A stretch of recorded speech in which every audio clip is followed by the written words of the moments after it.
Hey everybody, KC here. So today in Offbeat, I'm thrilled to offer you a conversation with Mark Greaney. Mark Greaney is the author of the Gray Man series. His 14th book, Midnight Black, is just out. I think I've talked to him the last 4 or 5 years, every time there's been a new book out. As I even mentioned to him in the conversation, I usually figure I should give him a rest this year. And then I come out of these books having all sorts of questions, not just about the books themselves, but also the real world events, geopolitical events that they often reflect and often anticipate. Anyway, I enjoy reading his books. I enjoy talking to him, so I hope you do the same. Here's my conversation with Gray Man author Mark Greaney. Mark Greaney, welcome back to Morning News Beat. Hey, thanks for having me back. Great to see you. The new book is Midnight Black. Loved it. This is the 14th in the series. Is that right? That is correct. Yes. That's amazing. So, lots of questions for you. And to be honest, I get your books, and I think to myself, okay, I talk to him every year. He won't want to talk to me. What are we going to talk about? And then I end up having 8 questions based on reading the book. So, without giving anything away, I read this novel in some ways as sort of an exercise in wish fulfillment, if you will, in the sense that two of the central characters are versions of Alexei Navalny and his wife, right? That's not a stretch, No. right? Yeah. And obviously, you take it in a different direction than how real life went. Yeah. To what extent were you thinking about that? Did you write this in response to events and saying, "Oh man, I wish it had gone this way," and that's sort of what you brought to it?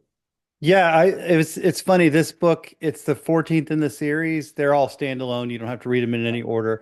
But I would say in all 13 other books, I am thinking when I'm writing the book about getting the world geopolitical situation as close to perfectly correct on the day the book comes out as possible. So I'm always trying to prognosticate where the world's going to be when the novel comes out related to whatever the story is.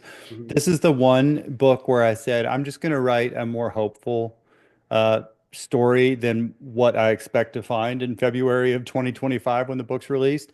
And Got that Nathan, right. yeah. Nathan Yaravoy is kind of a stand-in for Alexei Navalny, or not kind of, he's very similar.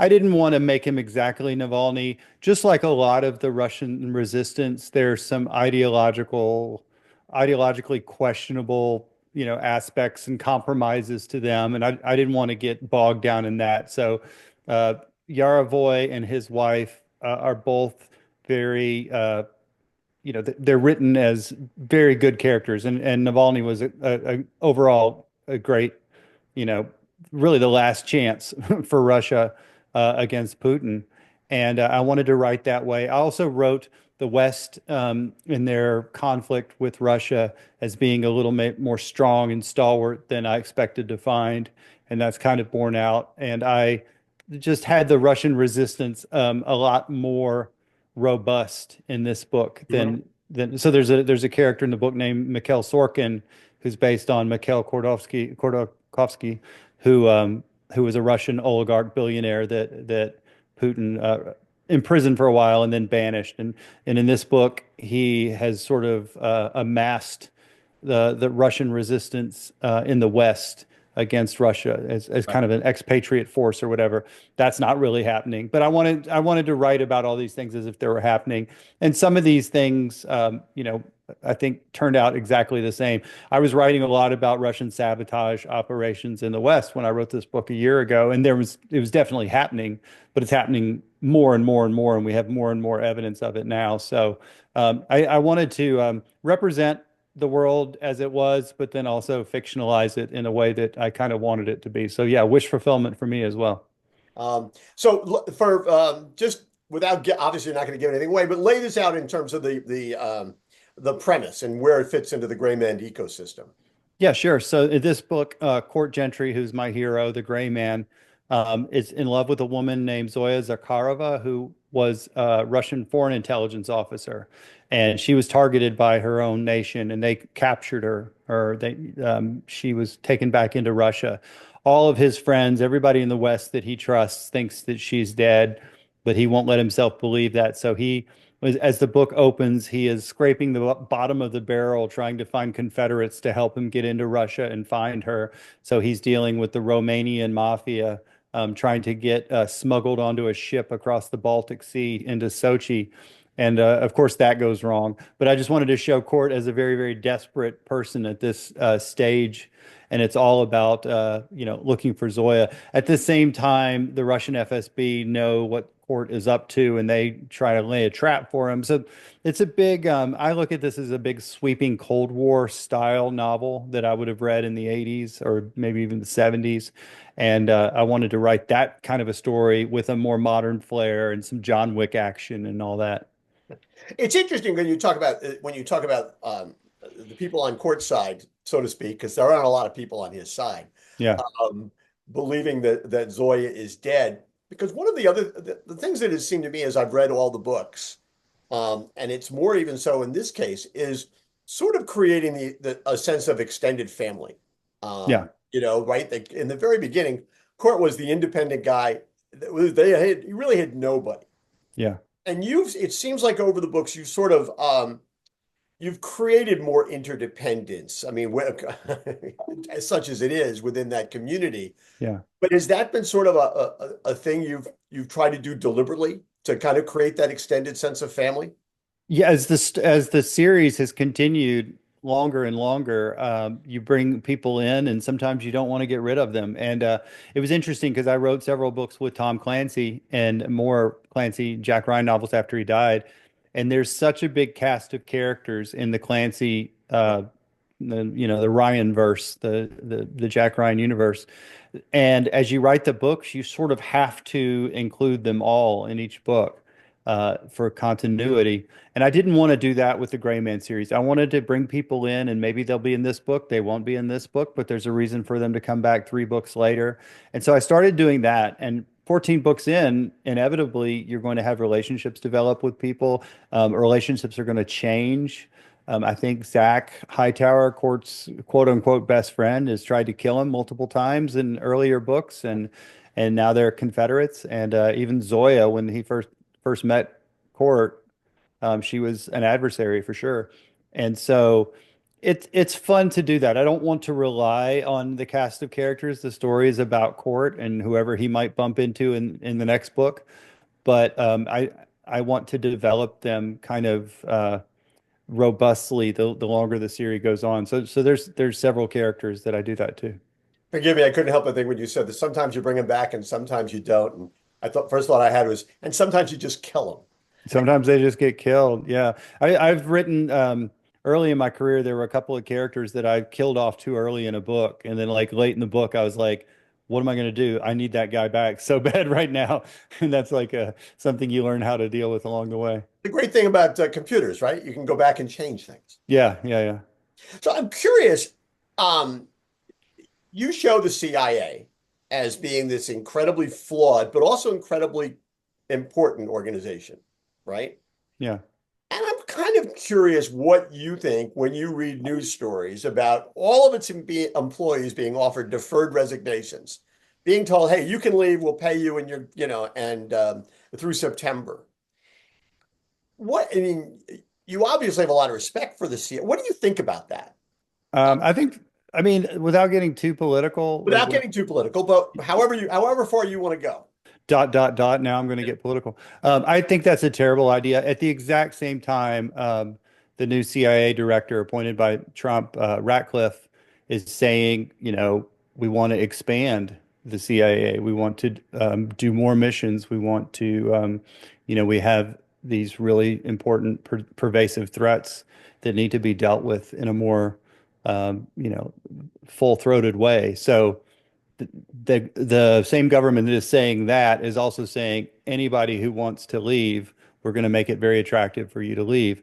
People are saying like, well, you got to clean house. It's like, I don't know that that's how you clean house. Do you clean house that way, or do you clean house by doing the work and figuring out who who you need and who you don't need, and if there's fat to trim, and if there's areas you need to beef up, just sort of telling everyone. It's like people will tell me they're like, well, there's corruption in there and this will clean it out. I'm like, well, why would the corrupt people leave? If they have some reason to be corrupt, and it's like, oh, we'll give you a 6 month salary, they'll be like, oh, well, I wasn't that corrupt. I'll take the money and run. Yeah. It's like, no, the people that stick around, by their own, assertion that there's corruption and, whatever evil in the CIA, the people that will stick around are the people that you don't want to stick around by your logic. So I think it's short-sighted and a little bit confusing for me. I do think that Director Ratcliffe is right. Ratcliffe is correct, and so hopefully hopefully the right people will be in there. And I don't know. It's very confusing to me, the logic. Yeah. Although it did occur to me that if you get rid of all the employees, you're going to have a lot greater need for contract agents, which just happens to be what the gray man is. So maybe you Yeah. got, he has to come in and do all the work the employees used to do. There's a Yeah, yeah. there's a book there. Yeah, there is a book there, but I don't know that he's going to be that good of a stenographer or Right, sure. some of the other levels. The real intelligence work as opposed to the fictionalized. Yeah. There's a lot of people that do one thing. So the Washington, I'm sure you're getting this a lot, but the Washington Post recently described you as the Tom Cruise of thriller writers. I think they meant it as a compliment.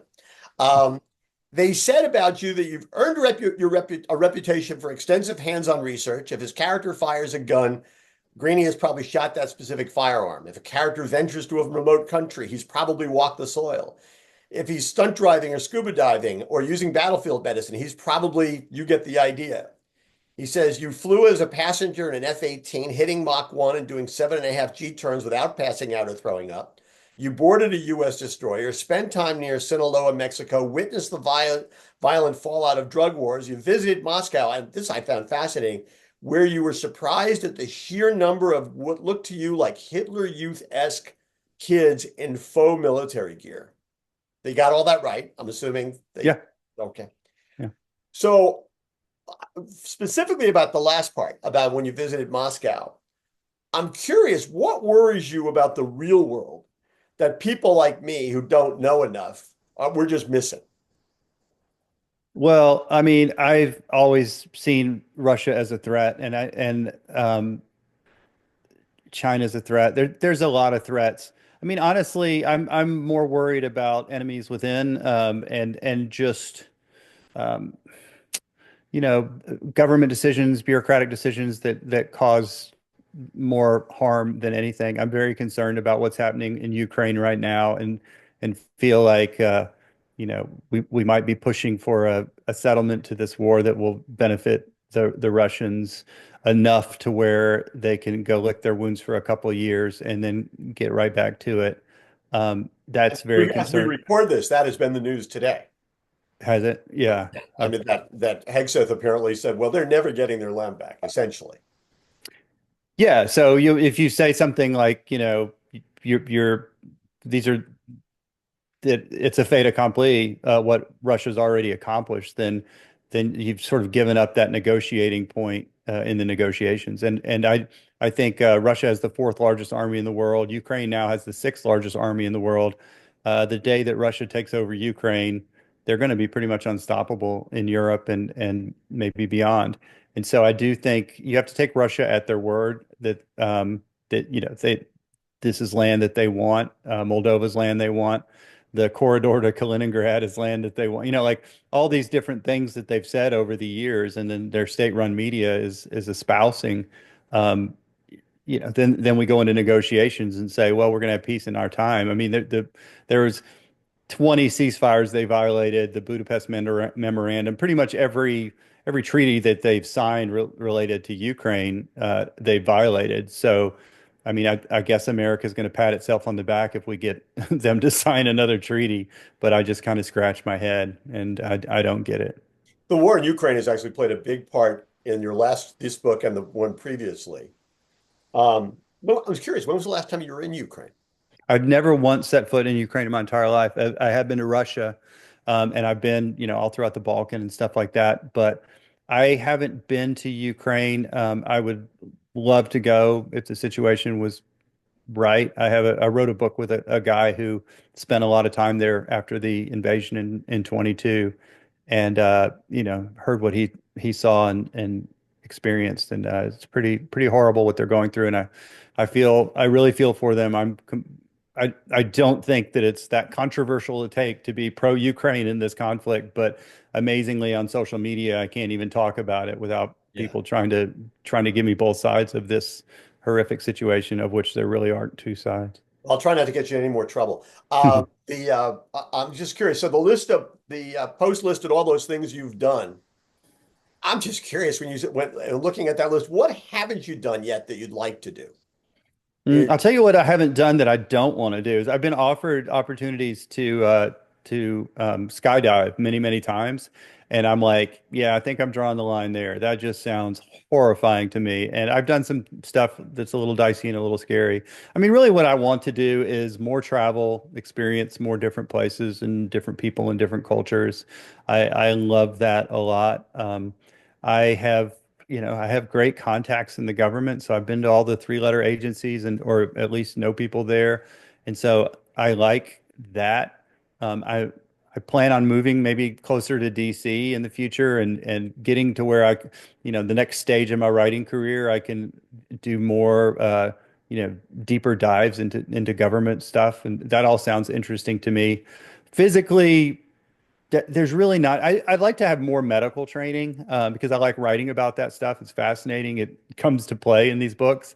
And I've had some, like gunshot wound management, like battlefield trauma stuff, but I'd like to have a little bit more. And I think that would be really interesting. Yeah. Well, listen, again, I appreciate you doing this. The book is Midnight Black. It's terrific. I look forward to these. You got another Josh Duffy book coming out this year as well? Not this year. I hope to in the future. The Armored series has been picked up by TV, so they're developing it hopefully, and or they're definitely developing it. Hopefully, it'll come out on TV. And Armored and Sentinel were books that were a lot of fun to write, and I hope there's more in that series. But as it is right now, I'm working on Gray Man 15, and next year I'm working on something else. So hopefully, it's somewhere in the future. Curious, when you say TV, are you talking network streaming? What does that mean? I don't even know what that all means anymore. Yeah, I don't really know what it means anyway. It's a producer has acquired it and is Okay. having a teleplay written. So a series, a television series written wherever that might land. I don't know. It's not a particular place. Well, listen, once again, the book is Midnight Black. Mark Greaney, thanks so much for doing this, and I'll probably talk to you next year. I hope so. Good to talk to you. Take care.